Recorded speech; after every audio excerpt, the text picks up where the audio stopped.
So that is where but I won't start painting until like the beginning of February.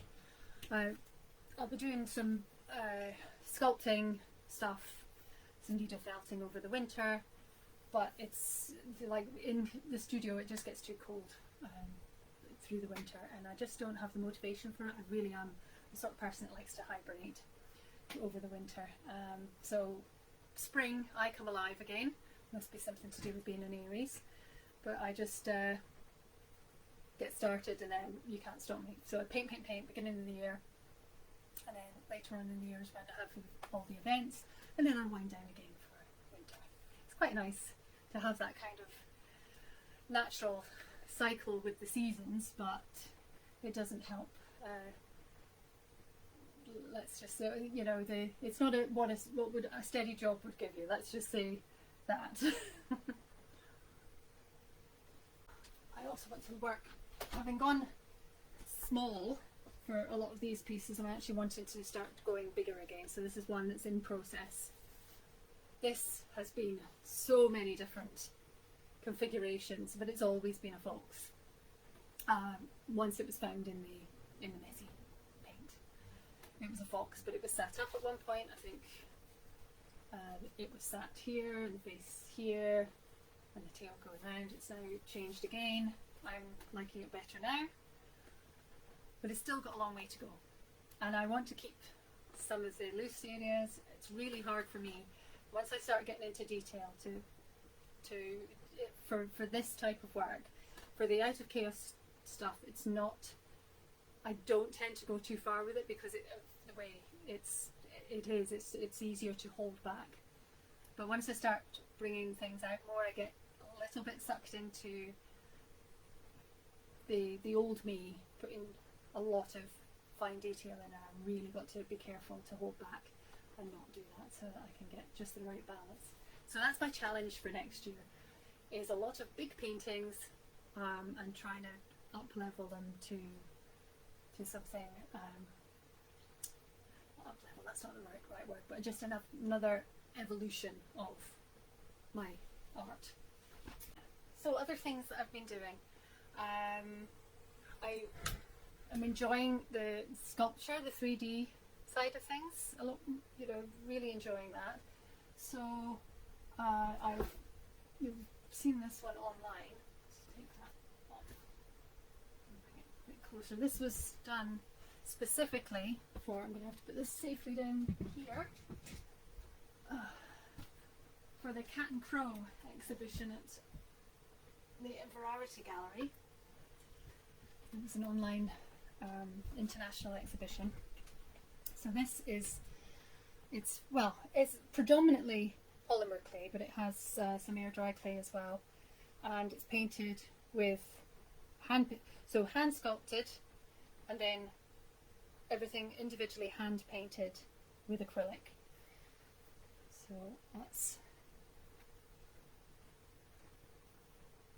this is a real snail shell.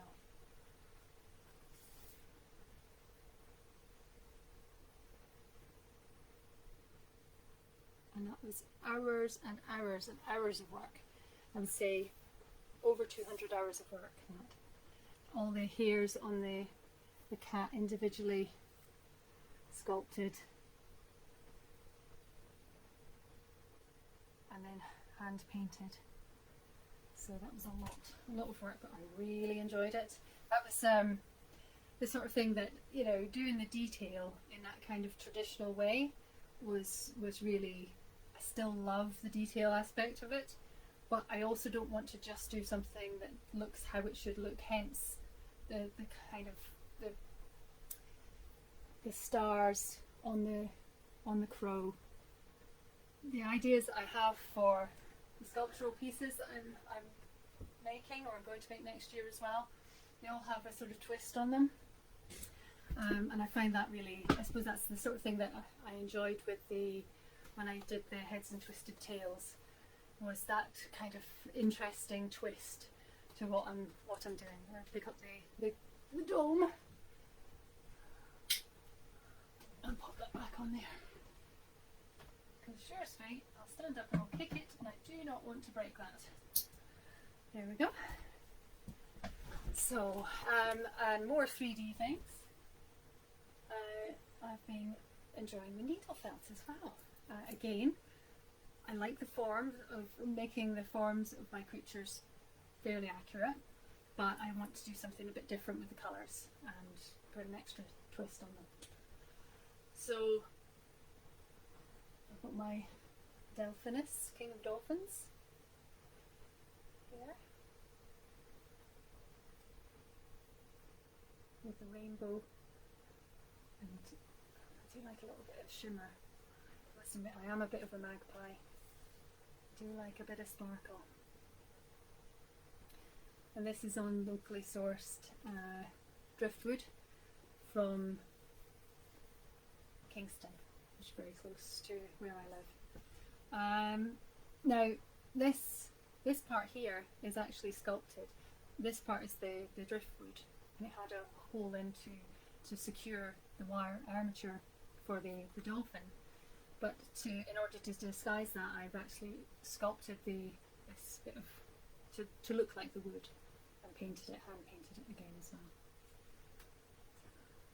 That's fun. And I have Aurora, a big polar bear.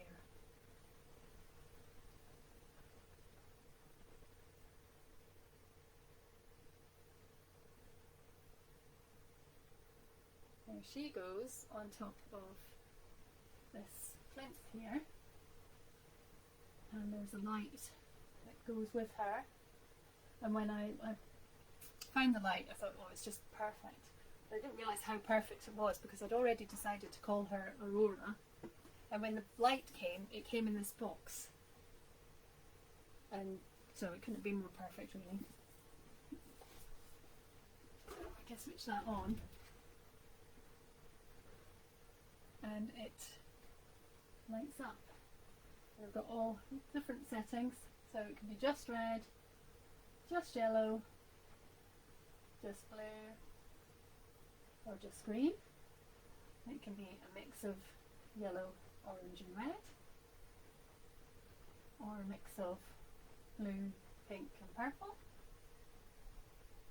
But my favourite, here's me saying that I don't like to be too traditional, it is the green and blue.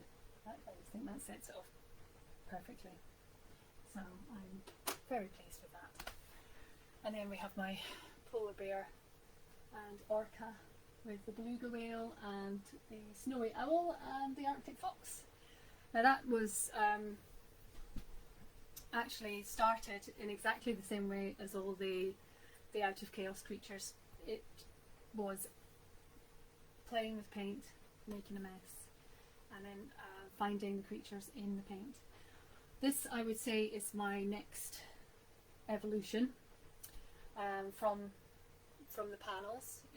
This is on stretched linen, and I'm looking forward to working more on the canvas or linen next year, building a whole body of work that starts in the same way, because that's the thing that I enjoy about it, but after several layers of the acrylic, I then want to finish it off in oil, which was used in some areas. It's not everywhere, just in certain areas where I want it to come out more and have a sort of bit more depth to it, let's say.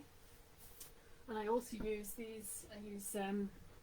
oil bars to do the same sort of thing that I would with the oil pastels or the pencil media on top of the acrylic pieces. I use oil bars to do that and create the same effect, and I'm really enjoying that. So we've got a piece